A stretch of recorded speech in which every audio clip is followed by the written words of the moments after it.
Có một sự thật rất thú vị, một con voi châu Phi trưởng thành có thể nặng từ 6 đến 7 tấn, tức là nặng ngang vài chiếc ô tô cộng lại.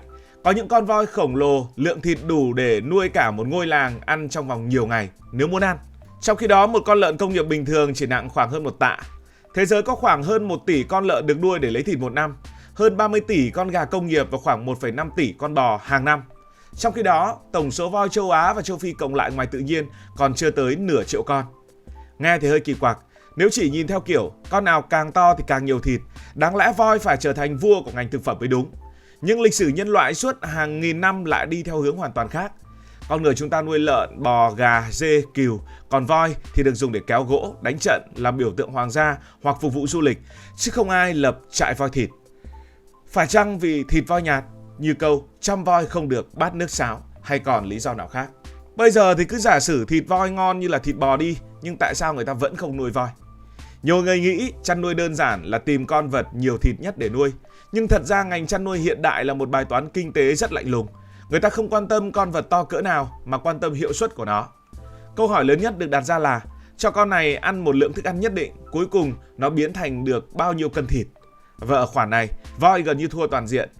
Một con lợn công nghiệp hiện đại chỉ cần khoảng 5 đến 6 tháng là đạt trọng lượng xuất chuồng.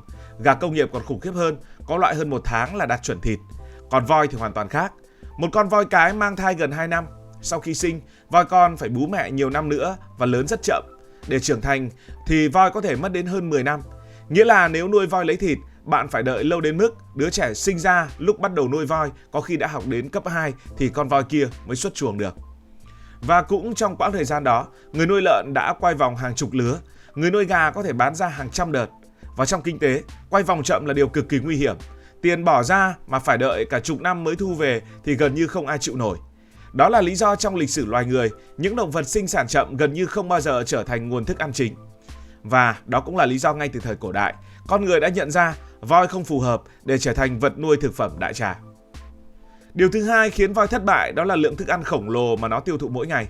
Một con voi trưởng thành có thể ăn từ 1,5 tạ đến 3 tạ các loại rau củ trong một ngày. Nó uống hàng trăm lít nước và gần như dành phần lớn thời gian chỉ để chén mà thôi. Nếu nhìn voi ngoài đời thật ở trong sở thú, chúng ta sẽ thấy nó ăn gần như liên tục. Vấn đề là lượng thức ăn đó không được chuyển hóa thành thịt hiệu quả như là gà hay là lợn. Cơ thể voi quá lớn nên chúng tốn quá nhiều năng lượng chỉ để duy trì sự sống. Tim của nó phải bơm máu cho một cơ thể nặng vài tấn. Bộ xương khổng lồ phải chịu tải trọng lượng cực lớn. Hệ tiêu hóa đồ sộ hoạt động gần như không nghỉ. Chỉ riêng việc đứng dậy, di chuyển hay giữ nhiệt độ cho cơ thể đã tiêu tốn lượng calo khổng lồ. Voi nó giống như một chiếc xe container chạy bằng cỏ, ăn rất nhiều nhưng phần lớn năng lượng bị đốt cho việc duy trì bộ máy khổng lồ đó, chứ không biến thành thịt nhanh như là lợn hay là gà. Đây cũng chính là lý do thú vị trong tự nhiên.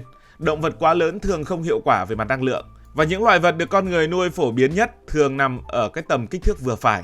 Đủ lớn để có nhiều thịt nhưng không quá lớn để ăn quá nhiều. Con lợn nặng khoảng 1 tạ là một mức gần như tối ưu.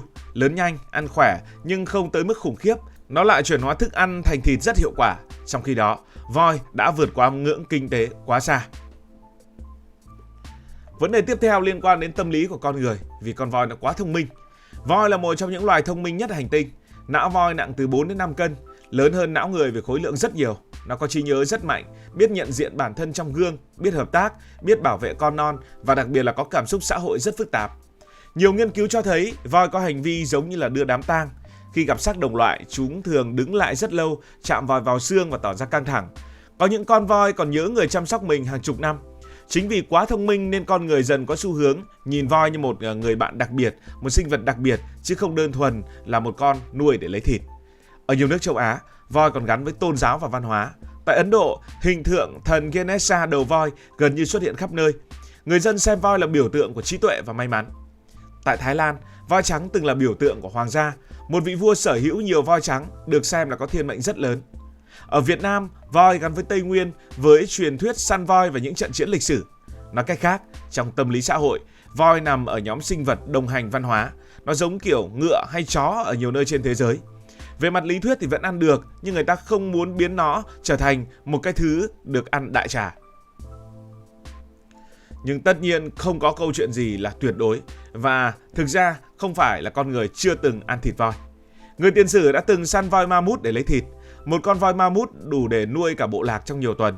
Ở một số vùng châu Phi, Thịt voi từng được sử dụng trong thời kỳ đói kém hoặc sau những cuộc săn lớn. Ngày nay một số nơi vẫn tồn tại nạn săn voi trái phép để lấy ngà là chủ yếu chứ không phải là lấy thịt. Nhưng phải hiểu rằng săn bắt voi và chăn nuôi là hai thứ hoàn toàn khác nhau. Săn bắt nghĩa là gặp con nào thì lấy con đó, còn chăn nuôi là duy trì một quần thể lớn cho sinh sản ổn định, tối ưu chi phí và tạo ra nguồn thực phẩm liên tục. Và voi thất bại hoàn toàn ở bài toán thứ hai. Nó quá to, quá chậm, quá tốn và quá khó quản lý để trở thành một cỗ máy sản xuất thịt. Có một câu chuyện thú vị như thế này về việc săn voi để lấy thịt. Đó là ngoại lệ. Zimbabwe năm 2025 đã gây tranh cãi lớn khi tuyên bố sẽ tiêu diệt hàng chục con voi để lấy thịt phân phát cho người dân địa phương. Chính quyền nước này cho biết số lượng voi tại một số khu bảo tồn đã vượt quá khả năng chịu tải của môi trường. Điều đó khiến voi ngày càng phá hoại cây cối, cạnh tranh nguồn nước và gây xung đột với người dân xung quanh. Thế là theo kế hoạch, thịt voi sau khi bị tiêu diệt sẽ được phân phát cho người dân, còn ngà voi sẽ do nhà nước quản lý. Đây không phải là lần đầu tiên Zimbabwe làm điều này. Năm 2024, nước này từng hạ khoảng 200 con voi trong bối cảnh hạn hán nghiêm trọng và thiếu lương thực. Với Zimbabwe, đây được xem là biện pháp vừa giảm áp lực lên môi trường, vừa là nguồn hỗ trợ thịt cho người dân nghèo trong giai đoạn khó khăn. Tuy nhiên, quyết định này đã tạo ra làn sóng phản đối dữ dội trên thế giới. Nhiều người cảm thấy đau lòng vì voi là biểu tượng của châu Phi và cũng là động vật cực kỳ thông minh. Thế mới thấy người ta tranh cãi về vấn đề thịt voi mạnh mẽ đến nhường nào. Còn ngày nay, nhìn voi hiền lành vậy thôi, nhưng mà thời cổ đại, đây là một trong những vũ khí chiến tranh đáng sợ nhất trên thế giới. Một con voi chiến cao hơn 3 mét, nặng vài tấn, lao vào đội hình bộ binh giống như là xe bọc thép sống. Tiếng gầm, kích thước khổng lồ và sức mạnh của nó có thể khiến ngựa hoảng loạn và binh lính bỏ chạy. Quân đội của Alexander Đại Đế từng bị sốc khi đối đầu với voi chiến Ấn Độ. Sau này, danh tướng Hannibal nổi tiếng vì dẫn voi vượt qua The Alps trong chiến tranh Punic lần thứ 2 để đánh bại La Mã. Ở Đông Nam Á, voi từng được xem như là một loại xe tăng sinh học. Các vương triều tại Thái Lan, Myanmar hay Việt Nam đều sử dụng voi chiến trong nhiều thế kỷ. Ngoài chiến tranh, voi còn kéo gỗ, vận chuyển hàng hóa và làm việc trong rừng sâu trước thời xe cơ giới, như là chú voi con ở bản Đôn hay là hình ảnh voi hình như là xuất hiện trong tờ tiền nào đó của Việt Nam. Vì vậy, người xưa nhìn voi như một cỗ máy lao động sống, giết nó để lấy thịt bị xem là quá phí. Và nếu để ý kỹ, những loài được con người nuôi thành công nhất thường không phải là loài mạnh nhất hay to nhất. Gà rất nhỏ nhưng lại là vua trong ngành thịt toàn cầu. Lợn không quá lớn nhưng hiệu quả cực cao. Cá rô phi hay cá tra cũng vậy. Trong khi đó, những loài siêu to như là voi, tê giác hay hà mã gần như không trở thành vật nuôi để lấy thịt phổ biến. Lý do là vì thiên nhiên tạo ra chúng để sống lâu, cạnh tranh sinh tồn và chống lại kẻ săn mồi, chứ không phải để phục vụ ngành công nghiệp thực phẩm. Động vật càng lớn thì lớn càng chậm, sinh sản càng ít, ăn càng nhiều và khó kiểm soát hơn. Và tất cả những điều đó đều là thảm họa kinh tế trong chăn nuôi. Bây giờ hãy tưởng tượng nếu bạn có một trại voi công nghiệp, bạn sẽ cần diện tích khổng lồ để nuôi chúng. Mỗi ngày phải chuẩn bị hàng tấn thức ăn và lượng nước cực kỳ lớn. Chuồng trại phải chịu được trọng lượng vài tấn. Đội ngũ chăm sóc phải rất chuyên nghiệp vì voi có thể nguy hiểm. Sau đó bạn phải đợi cả hơn chục năm mới bắt đầu lấy được thịt. Lúc đó giá thịt voi chắc còn đắt hơn cả thịt bò Wagyu của Nhật Bản. Trong khi nuôi lợn chỉ tốn vài tháng đã bán được, quay vòng liên tục và sản lượng khổng lồ. Thị trường tự động loại bỏ mô hình nuôi voi từ rất sớm.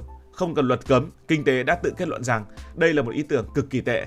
Dù rằng chăm voi có được cả 1000 bát nước sáo thì người ta vẫn không nuôi voi.